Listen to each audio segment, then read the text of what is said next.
Next up, we have Dr. Roger Falcone, who is a physics professor at the University of California, Berkeley. And he is a fellow of the American Physical Society and the Advancement, the AAS. Yeah, I know. All right. Thank you.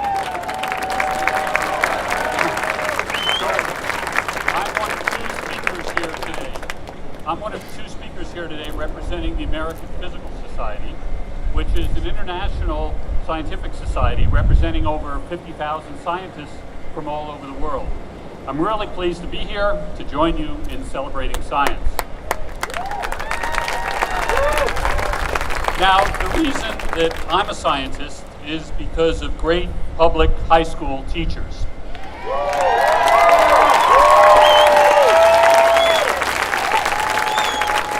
So at that time, my math, my chemistry, biology, and physics high school teachers seemed to be the coolest teachers at my school.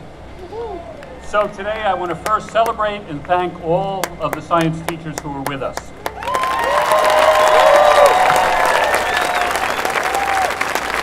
Also, as you probably know, Arizona is the home to some great universities and laboratories for science. I study physics. Specifically, I study optics, a field in which Arizona has made enormous contributions, such as with telescopes for astronomy. So I first wanted to share a couple ideas about why I think we're focusing on science. So first, science is part of everyday life. From our earliest moments as babies, as children, we're naturally curious. We're reaching out, putting things in our mouth, dropping stuff to see what happens, using trial and error.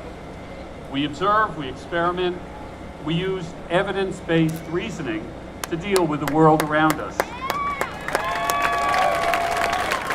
Former Congressman Rush Holt likes to call this reverence for evidence, which I think is a great phrase. So second, government support for science is absolutely critical. I can summarize this by saying we need two things. One is science for policy, and the other is we need policy for science. So what do I mean by that? I mean in a complex world, science is more often than not needed to optimize government policies, whether it's sound environmental regulations or optimizing social programs or having an effective military. Science is needed by government officials to make good policy, good decisions. So science for policy is needed.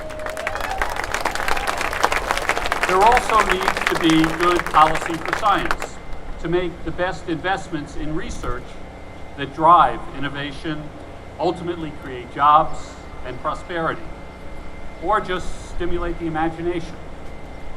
These investments need to be made carefully because there's enormous competition for funds out of the government, and you know this. So support of science means really about taking our tax dollars and giving them to universities and laboratories. And this taking of our resources really depends on us all agreeing that this is a good model, and I support that. But I also see some disconnects, some potential disconnects, reasons why some people might not be as enthusiastic as we are about science. And how can that happen? Well, much of science has grown larger than the human scale. It requires increasingly deeper knowledge, as well as large institutions, large machines to do so-called big science. In earlier times, people might do science experiments and chemicals in their kitchens or telescopes in their backyard. But today, science is often done at big universities, big labs. And the advances we read about in the newspaper, like Nobel Prizes, are often hard to understand. And by the way, scientists can occasionally be arrogant about what they think they know. So to address this, we scientists need to spend a lot more time reaching out and explaining what we're doing and why we're doing it.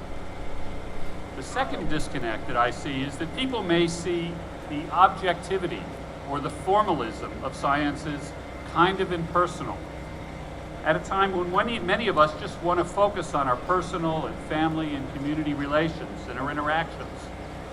But I would say that doing science is in fact an extremely satisfying family and community building activity, and we need to share that extremely fulfilling aspect of science by being better mentors. The third disconnect I see is that while technological progress has clearly empowered humanity everywhere, it has also increased our challenges. There's greater complexity, greater sophistication, and this leads to greater frustration. And so there's trade-offs about living in a high-tech world. They need to be acknowledged and need to be dealt with.